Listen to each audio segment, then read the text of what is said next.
이스라엘에는 하나님께서 정해주신 3대 절기가 있습니다. 바로 무교절과 맥추절과 수장절입니다. 출애굽기 23장 14절에서 17절에 그것을 말하고 있습니다. 너는 매년 3번 내게 절기를 지킬지니라. 너는 무교병의 절기를 지키라. 내가 내게 명령한 대로 아비벌의 정한 때에 이래 동안 무교병을 먹을지니 이는 그 달에 내가 애굽에서 나왔음이라. 빈손으로 내 앞에 나오지 말지니라. 맥추절을 지키라. 이는 내가 수고하여 밭에 뿌린 것의 첫 열매를 거둠이니라. 수장절을 지키라. 이는 내가 수고하여 이룬 것을 연말에 밭에서부터 거두어 저장함이니라. 내 모든 남자는 매년 3번씩 주 여호와께 보일지니라. 먼저 무교절은 6월절에 지키는 절기입니다. 무교절의 유래는 출애굽 사건입니다. 이스라엘이 애굽 430년 노예살이를 끝내고 출애굽할 때 하나님은 9가지 재앙을 애굽에 내립니다. 이때 마지막 결정타로 9번째 재앙을 보냅니다. 그것은 애굽에 거주하는 모든 장자들을 죽게 하는 재앙입니다. 이때 이스라엘 백성들의 집에 어린 양의 피를 문설주와 인방에 바르면 그 재앙이 건너뛰어 넘어가게 해주었습니다. 이것이 바로 6월절입니다. 이때 이 재앙을 면한 것을 기념하기 위해 이스라엘 사람들은 이 6월절 다음 날부터 7일 동안 누룩이 들어있지 않은 빵을 구워 먹으면서 무교절 절기를 지킵니다. 무교절에 그 딱딱하고 맛없는 무교병을 먹으면서 하나님의 구원에 대한 감사를 마음속 깊이 되새기는 것입니다. 그런데 이 무교절을 지킬 때 출애굽기 23장 15절에 빈손으로 내 앞에 나오지 말지니라 했습니다. 하나님께 구원에 대한 감사의 예물을 가지고 나오라는 것입니다. 은혜에 감사할 줄 알아야 한다는 것입니다. 이 말씀을 잘못 들으면 헌금에 대한 강요로 여기고 부담스럽게 생각할 수 있습니다. 그러나 이것은 강요가 아니라 자원하는 중심으로 감사하라는 것입니다. 그러니까 진정한 감사란 마음속이나 말로만이 아니라 나의 소중한 것을 드림으로 표현되어야 한다는 것입니다. 사람에게도 은혜를 입었으면 살해하고 감사의 답례를 표하는 것을 당연한 도리로 여깁니다. 그런데 하나님께 은혜를 입었는데도 하나님이 눈에 보이지 않는다고 소홀히 하고 지나가는 것은 도리가 아니라는 것입니다. 하나님께 드리는 감사 예물은 기쁨으로 자발적으로 기꺼이 드리는 중심으로 드리라는 것입니다. 그럴 때 기쁘시게 받으시는 것입니다. 또한 맥추절도 마찬가지입니다. 맥추절은 히브리 말로 하그카치르로 추수절기라는 뜻입니다. 맥추절은 첫 번째로 수확한 보리단을 하나님께 바칠 날로부터 7주 후에 맥추절을 지킨다고 해서 칠칠절이라고도 부릅니다. 또한 49일이 지난 후 제50일째 되는 날에 지킨다고 해서 오순절이라고도 부릅니다. 그런데 신약에 와서 사도행전 2장의 성령 강림 사건도 바로 이 맥추절, 오순절에 일어났습니다. 그래서 오순절을 성령 강림절이라고 하는 것입니다. 그리고 세 번째 절기는 수장절입니다. 수장절은 히브리 말로 하그 아시프인데 이 역시 수확과 관계되는 절기입니다. 맥추절이 봄에 곡식을 거둔 뒤 지키는 감사절기라면 수장절은 가을에 포도나 올리브 같은 과일을 거둔 다음에 지키는 감사절기입니다. 이 모든 열매들을 거둬들이고 모으게 하신 하나님께 감사하는 절기입니다. 또한 이때 이스라엘 백성들이 바깥에서 초막을 짓고 살면서 출애굽 후 광야에서 40년간 지냈던 것을 기억하며 감사하기도 합니다. 그래서 이것을 초막절이라고도 합니다.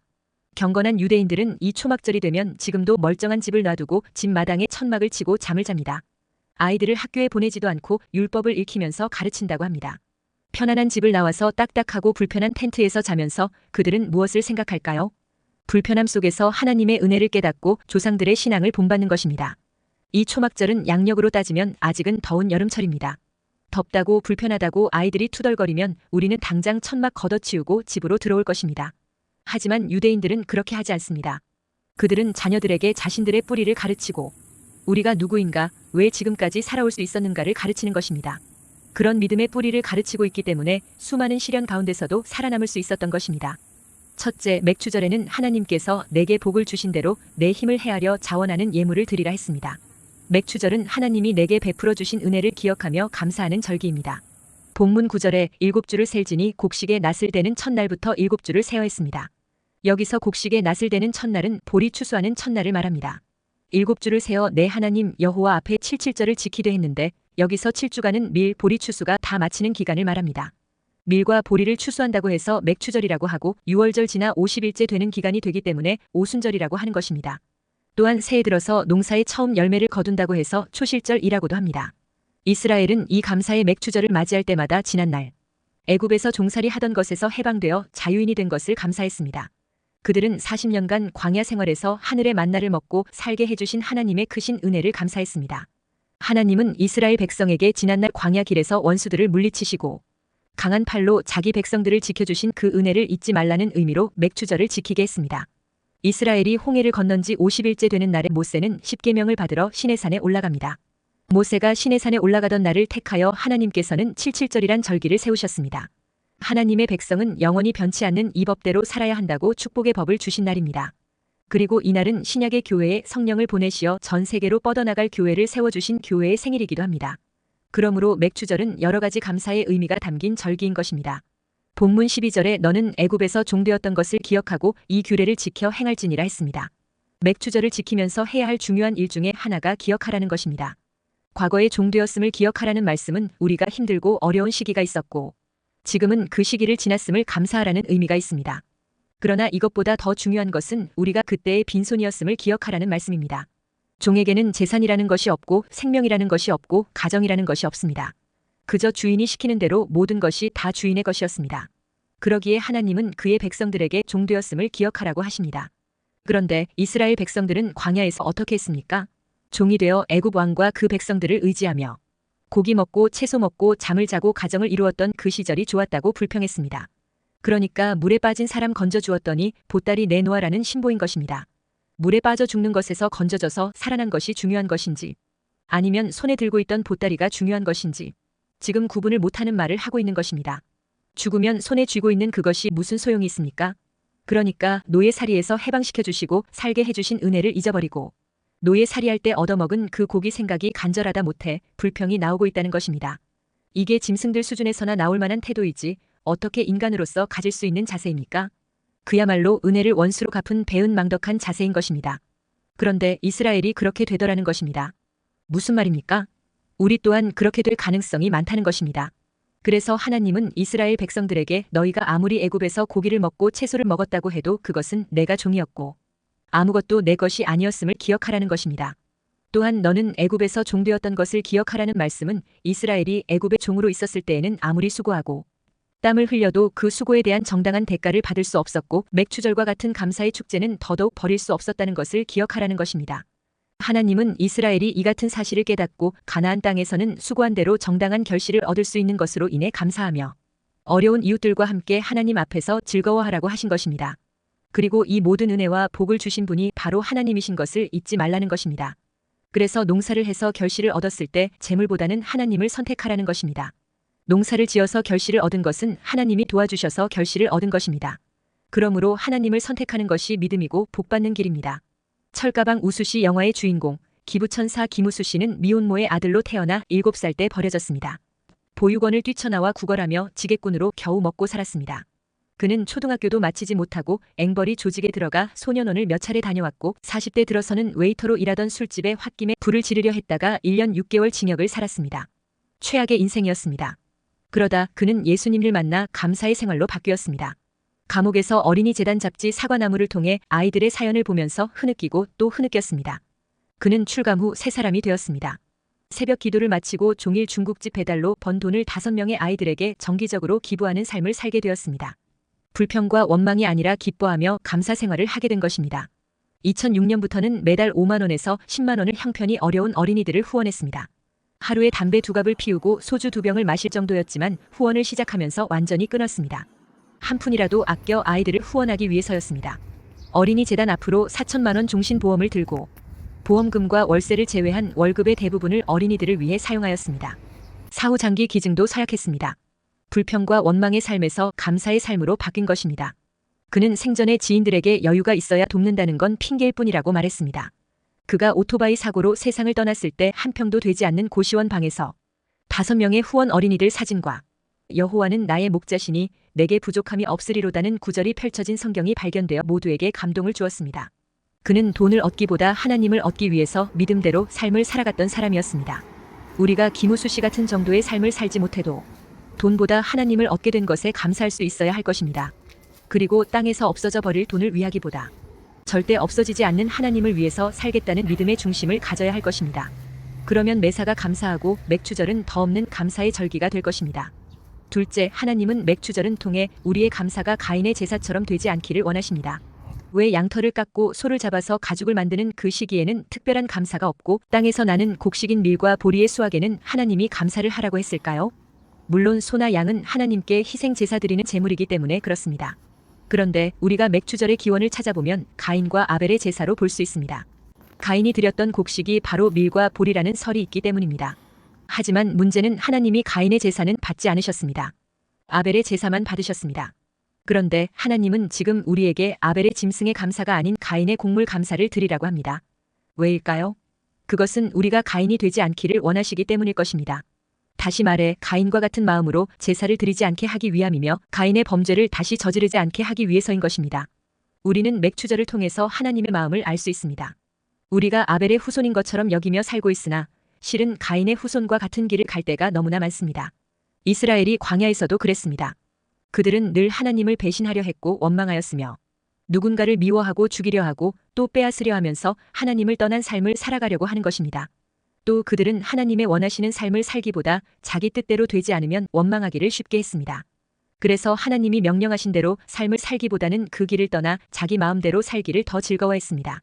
하나님의 선민이라고 하는 자들이 그렇게 살았던 것입니다. 맥추절은 한 해의 절반이 지나가는 시점에 지킵니다.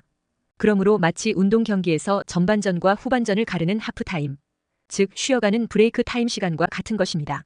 이 하프타임에는 전반전에 대해 정리하고 반성하고 새로운 전략을 세워 후반전에 들어가게 합니다. 이와 같이 한 해의 절반의 시작점에 맥추감사주의를 지키는 것은 전반기와 같은 6개월의 삶을 반성하며 새롭게 계획하는 시간인 것입니다. 하나님은 맥추절을 통해 우리에게 새롭게 하반기를 가게 하시는 것입니다. 하나님은 맥추절을 통해 아벨의 제사만 받으시는 분이 아니라 끝까지 가인을 기다리시는 분이시라는 것입니다. 아벨이 드린 양은 이스라엘이 평상시 하나님께 드리는 제물이 되었습니다. 그러나 하나님은 맥추절을 통해 우리에게 가인의 제사처럼 곡물의 제사를 드리게 하십니다. 이렇게 하는 것은 우리가 가인과 같은 삶을 살았더라도 가인을 내치시는 분이 아니라 돌아오기를 가다리시는 하나님임을 말해주고 있습니다. 그러므로 맥추절은 자기 중심적인 삶에서 다시 하나님 중심적인 삶으로 돌아오라는 하나님의 신호인 것입니다. 하나님을 가볍게 여기고 하나님을 2순위, 3순위로 밀려나게 하며 살아가는 불신앙에서 다시 돌이키라는 것입니다. 회개하고 다시 하나님을 1순위로 모시고 최고의 정성으로 감사하며 섬기는 자가 되라는 것입니다. 11장 4절에 믿음으로 아벨은 가인보다 더 나은 제사를 하나님께 드림으로 의로운 자라 하시는 증거를 얻었으니 하나님이 그 예물에 대하여 증언하심이라. 그가 죽었으나 그 믿음으로써 지금도 말하느니라 했습니다. 가인이 드린 예물에 무슨 문제가 있었다는 것입니까? 여호수아 10장에서 언급하는 고대 문서인 야살의 책 1장 16절에 보면 하나님께서 가인과 그 제물을 받지 아니하셨으니 이는 그가 여호와 앞에 땅에 질 낮은 열매를 가져왔기 때문이라 했습니다. 가인은 하나님께 땅에 질 낮은 열매를 드림으로 하나님을 홀대했습니다. 맥추절은 가인처럼 땅이 소산을 드릴 때 질 낮은 정성으로 드리지 말라는 교훈적인 절기인 것입니다. 사람의 본질은 무엇입니까? 사람의 본질은 하나님의 형상으로 지음받은 영적인 존재라는 데 있습니다. 창세기 1장 27절에 하나님이 자기 형상 곧 하나님의 형상대로 사람을 창조하시되 남자와 여자를 창조하시고 했습니다. 그리고 흙으로 지음받은 인간에게 하나님의 영인 생기를 불어넣어서 사람이 살아 움직이는 생명이 되었다고 했습니다. 창세기 2장 7절에 여호와 하나님이 땅의 흙으로 사람을 지으시고 생기를 그 코에 불어넣으시니 사람이 생명이 되니라 했습니다. 우리는 자식이 잘 되면 기쁘고 어려우면 걱정이 됩니다. 왜 그렇습니까? 그 자식에게 나의 유전적 인자가 있고 나의 형상이 있기 때문에 그게 통하는 것입니다. 그와 같이 우리가 하나님의 형상으로 지음받았습니다. 그러므로 하나님의 영이 우리 안에 들어와 있어 우리의 생각과 행동이 하나님 마음에 다 전달이 되는 것입니다. 그래서 우리가 믿음으로 살고 순종하면 하나님께서 기쁘시고 영광을 받으시는 것입니다. 그리고 인간의 제일 되는 목표는 하나님께 영광을 돌리며 사는 것입니다. 그런데 여기서 이탈하여 고장난 것이 바로 창세기 3장의 아담의 불순종 사건입니다.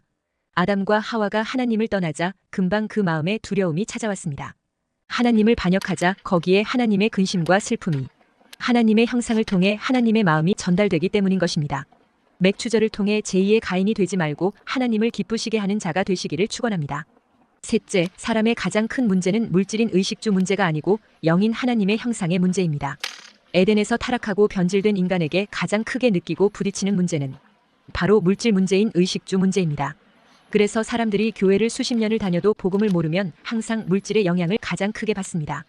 그래서 미래의 두려움도 함께 가지게 됩니다. 이 미래에 대한 두려움 때문에 사람들은 종교를 갖기도 합니다. 당장 답을 알고 싶은 사람들은 무당 점쟁이를 찾아가서 물어보기도 합니다. 그러다 결국 거기에 사로잡혀 살아가는 것입니다. 이렇게 가짜 주인인 사단, 공중 권세 잡은 마귀가 여러분의 영을 포섭해가지고 계속 육신과 물질에 관한 미래에 대한 불안이 생각나게 만드는 것입니다. 그게 집착이 되면 구슬하게 하고 계속 점을 쳐야 되도록 하는 것입니다. 그런 식으로 체질화시켜 사람을 육신을 따라 살게 만드는 것입니다. 그래서 바울은 로마서 8장 7절 8절에 육신의 생각은 하나님과 원수가 되나니 이는 하나님의 법에 굴복하지 아니할 뿐 아니라 할 수도 없음이라. 육신에 있는 자들은 하나님을 기쁘시게 할 수 없느니라 했습니다. 신앙생활은 아무나 하는 것이 아닙니다. 육신에 있는 자들이 아니라 물과 성령으로 거듭난 사람들이 하는 것입니다. 그런 사람을 그냥 사람이라 하지 아니하고 성도라고 합니다. 그래서 선민이라고 하는 것입니다. 그리고 맥추절이 바로 오순절입니다. 승천하신 예수님의 말씀을 따라 예루살렘에서 모여 기도하던 사람들에게 성령이 임했습니다. 예수님이 승천하시기 전에 모여 기도하라고 말씀을 하셨는데 500여 형제가 승천하시는 예수님을 보았다고 했습니다. 그 500여 명 중에 120명이 마가의 집에 모여 약속의 성령을 기다며 기도하고 있었습니다. 그러자 예수님이 승천하시고 10일째 되는 날 하늘에서 불과 같은 성령이 임해서 그들을 다 사로잡았습니다. 그때 연약한 베드로가 성령을 받고 설교하게 됩니다. 그리고 사도행전 3장의 날때부터 안진뱅이 된 자를 손을 잡고 일어나 걸으라 하니까 그 사람이 일어나 걸었습니다. 그리고 베드로가 성령 받고 설교하자 3,000명, 5,000명이 회개하고 돌아오는 것입니다. 이게 맥추절, 곧 오순절 이후에 일어난 변화인 것입니다. 이 시대에 우리가 강력한 성령 충만한 은혜를 힘입어 사람들에게 복음을 전하여 잃어버린 하나님의 형상을 회복하여 구원받도록 해야 합니다. 올바른 감사를 드릴 때 복에 복을 더 받는 복이 있습니다. 출애굽기 34장 24절에 내가 이방 나라들을 내 앞에서 쫓아내고 내 지경을 넓히리니 내가 매년 3번씩 여호와 내 하나님을 뵈려고 올 때에 아무도 내 땅을 탐내지 못하리라 했습니다. 지경을 넓힌다는 것은 안전하게 지켜주시고 넓은 영향력을 주신다는 말씀입니다. 청교도들이 신앙의 자유를 위해 메이플라워호를 타고 미국에 도착했을 때 많은 고통을 당했습니다. 미국에 도착하여 얼마 지나지 않아 그들 중 절반 이상이 굶어 죽거나 병들어 죽었습니다. 게다가 남아있는 사람들마저 혹독한 겨울을 지내며 고통을 당했습니다. 도무지 밝은 전망이 보이지 않았습니다.